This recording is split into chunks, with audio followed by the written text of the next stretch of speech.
Hello friends. आज हम लोग कंपेयर करेंगे सरकारी बैंक में जो क्लर्क होते हैं और सरकारी बैंक में जो पीओ होते हैं यानी प्रोबेशनरी ऑफिसर। इन दोनों में कौन सी जॉब ज़्यादा अच्छी है, किसकी कौन सी रिस्पॉन्सिबिलिटी है, किनको कितना रुपया मिलता है या क्या अलाउंस मिलते हैं। तो चलिए शुरू करते हैं। सबसे पहले अगर हम लोग बात करें क्लर्क की, इनका जो एग्ज़ाम होता है वो IBPS कंडक्ट करवाता है। SBI का अपना SBI अलग से इंडिविजुअल कंडक्ट करवाता है। इसमें एक रिटन एग्ज़ाम होता है और उसके बाद में मेरिट बनती है। कुछ कुछ जगह पर प्री और मेंस का भी प्रोसीजर है और उसके बाद मेरिट बनती है। इंटरव्यू नहीं होता है और उसके आधार पर सिलेक्शन होता है। पीओ के केस में इंटरव्यू भी होता है और उसके आधार पर जो मेरिट बनती है उसके आधार पर सिलेक्शन होता है। अगर हम सैलरी की बात करें, जो सरकारी बैंक में जो क्लर्क होते हैं उनकी स्टार्टिंग सैलरी लगभग 35,000 रुपये है और वहीं पर जो पीओ की सैलरी है आज की डेट में लगभग 56,000 रुपये है। तो अगर सैलरी वाइज देखा जाए तो लगभग 20,000 का इनिशियल स्टेज में ही डिफरेंस होता है। अगर क्लर्क धीरे धीरे प्रमोशन लेता है या वो जीआईबी सीआईबी क्लियर कर लेता है तो बहुत एक डिसेंट सैलरी हो जाती है और सेम यही चीज़ होता है ऑफिसर के साथ में। तो सैलरी वाइज अगर देखा जाए तो ऑफिसर अपर लेवल में रहेगा। अब आते हैं रिस्पॉन्सिबिलिटी की बात।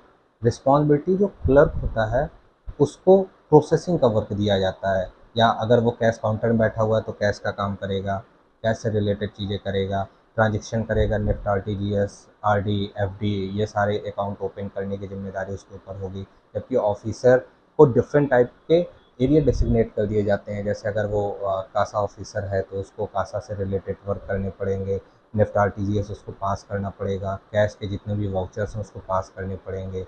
कुछ जगह पर ऑफिसर को एडवांस का वर्क दिया जाता है एज ए लोन ऑफिसर। वो लोन से रिलेटेड जितनी चीज़ें होती हैं उसको देखता है। कहीं कहीं पर ऑफिसर्स को रिकवरी के भी काम दे दिए जाते हैं, रिकवरी भी देखता है। यानी एक तरीके से देखा जाए तो ऑफिसर जो है वो मिसलेनियस टाइप के डिपार्टमेंट में मिसलेनियस रूल्स उसको दिए जाते हैं और वो उसको फॉलो करता है। सर्किल ऑफिस और रीजनल ऑफिस में उसके अलग वर्क होते हैं, जहाँ पर रिस्क मैनेजमेंट सेक्शन में वो रिस्क का काम देखता है कि कैसे रिस्क को कम किया जाए।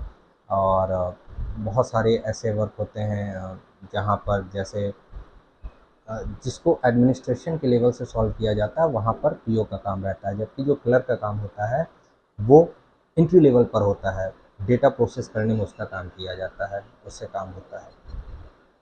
अब अगर ट्रांसफ़र की बात की जाए, जो क्लर्कल लेवल में जो ट्रांसफ़र होता है वो एक ब्रांच से दूसरे ब्रांच में 5 साल में होता है, जबकि यही ऑफिसर में 3 साल में होता है। पोस्टिंग क्लर्कल लेवल की जो जॉब होती है वो स्टेट लेवल की होती है। जब भी IBPS का फॉर्म भरा जाता है, जो क्लर्कल लेवल में जो पर्सन जाता है वो अपने स्टेट को डिफाइन करता है कि इस पर्टिकुलर स्टेट से मैं अप्लाई कर रहा हूँ और वहीं पर उसकी जॉब लगती है। जबकि ऑफिसर में पैन इंडिया उसकी लायबिलिटी होती है। पैन इंडिया उसको कहीं पर भी पोस्ट किया जा सकता है। यूनियन का रोल, यूनियन ऐसा माना जाता है कि क्लर्कल लेवल में जो यूनियन होती है वो भरसक प्रयास ये करती है कि किसी तरीके से क्लर्कल कैंडिडेट को उसके घर के पास पोस्टिंग दी जाए। ऑफिसर लेवल में अगर घर के पास पोस्टिंग नहीं मिलती है तो ऑफिसर को उसका लीज एकोमोडेशन मिलता है, उसका अमाउंट मिलता है, जिससे वो आराम से जहाँ पर उसकी पोस्टिंग हो रही है वहाँ पर रह सके। अब बात आती है अलाउंस की। क्लर्कल को कुछ पर्टिकुलर अलाउंस मिलते हैं, जैसे कहीं किसी किसी बैंक में उसको फ्यूल का मिलता है, न्यूज़पेपर का मिलता है, कैंटीन सब्सिडी मिलती है। ऑफिसर में जो अलाउंस होते हैं वो क्लर्कल के कंपैरिजन में ज़्यादा होते हैं, उनका अमाउंट भी ज़्यादा होता है। जैसे अगर उनको फ्यूल का मिलेगा तो ज़्यादा मिलेगा, न्यूज़पेपर का मिलेगा तो ज़्यादा मिलेगा। और इसके अलावा कैंटीन सब्सिडी हो गई, इंटरटेनमेंट का भी कुछ बैंकों में मिलता है, क्लीनिंग का अलाउंस अलग मिलता है और बिज़नेस डेवलपमेंट का चार्ज अलग मिलता है। इसके अलावा मेडिकल का अलाउंस अलग मिलता है। ये सारी चीज़ें ऑफिसर को अमाउंट वाइज और कुछ स्पेसिफिक अलाउंस ऐसे होते हैं जो ऑफिसर को ज़्यादा मिलते हैं उसकी रिस्पॉन्सिबिलिटीज़ को देखते हुए। अब आते हैं रिस्क पर। इसको रिस्क ज़्यादा बियर करना पड़ता है। ऑब्वियस सी बात है, जिसकी सैलरी ज़्यादा होगी उसको ज़्यादा रिस्क बियर करना पड़ेगा। तो ऑफिसर का कहीं न कहीं जो रिस्क जो वो बियर करता है वो क्लर्कल से ज़्यादा बियर करता है, क्योंकि उसका जो एरिया ऑफ स्कोप है वो बहुत बड़ा है। इसके बाद बात करते हैं कि प्रेशर किसके ऊपर ज़्यादा होता है। तो प्रेशर जो होता है, अगर वर्क प्रेशर की बात की जाए तो क्लर्कल को भी 10 से 5 ड्यूटी करनी होती है। ऑफिसर की ऐसी कोई टाइमिंग नहीं होती है, उसको तब तक ब्रांच में रहना पड़ता है जब तक ब्रांच क्लोज नहीं हो जाती है। और बाकी काफ़ी कुछ चीज़ें ऐसी होती हैं जो ब्रांच पर डिपेंड करती हैं कि वो किस पर्टिकुलर ब्रांच पर काम कर रहा है, वहाँ पर कितना ज़्यादा वर्कलोड है और कैसे उसके टारगेट्स हैं, इस पर भी काफ़ी कुछ चीज़ें डिपेंड करती हैं। तो अगर हम सारी चीज़ों को सम अप कर लें, तो हम ये पाएँगे कि क्लर्कल के पास वर्क प्रेशर जो होता है वो कंपैरेटिवली ऑफिसर थोड़ा कम होता है, पीस ऑफ माइंड ज़्यादा होता है। अगर क्लर्कल कैंडिडेट जो है वो 10 से 5 में अपना काम खत्म कर लेता है तो वो आराम से घर जा सकता है, जबकि ऑफिसर को जब तक ब्रांच ओपन रहती है तब तक रहना पड़ता है। तो अगर कोई ऐसा पर्सन है जिसके पास घर में ज़्यादा रिस्पॉन्सिबिलिटीज़ हैं, घर में वो अकेला रहता है या घर में उसको कई सारी चीज़ें देखनी होती हैं, या वो ऐसा है कि वो घर से ज़्यादा दूर नहीं जाना चाहता है, तो उसके लिए क्लर्कल जॉब ज़्यादा अच्छी होती है। जो लोग करियर ओरिएंटेड लोग होते हैं, जिनके लिए ये मैटर करता है कि वो जितना ज़्यादा ऊपर जा सकें, अपने करियर में ज़्यादा अपने आप को अचीव कर सकें और ऊपर जा सकें, उनके लिए पीओ जॉब बहुत अच्छी होती है। और जैसे कि हम लोग को पता है कि बैंकिंग इंडस्ट्री प्रमोशन के मामले में सबसे अच्छी इंडस्ट्री है। यहाँ पर जो प्रमोशन है वो 2 साल 3 साल में कंटिन्यूअस प्रमोशन होते हैं, कंटिन्यूअस एग्ज़ाम होते हैं, सैलरी वाइज़ डिसेंट सैलरी मिलती है।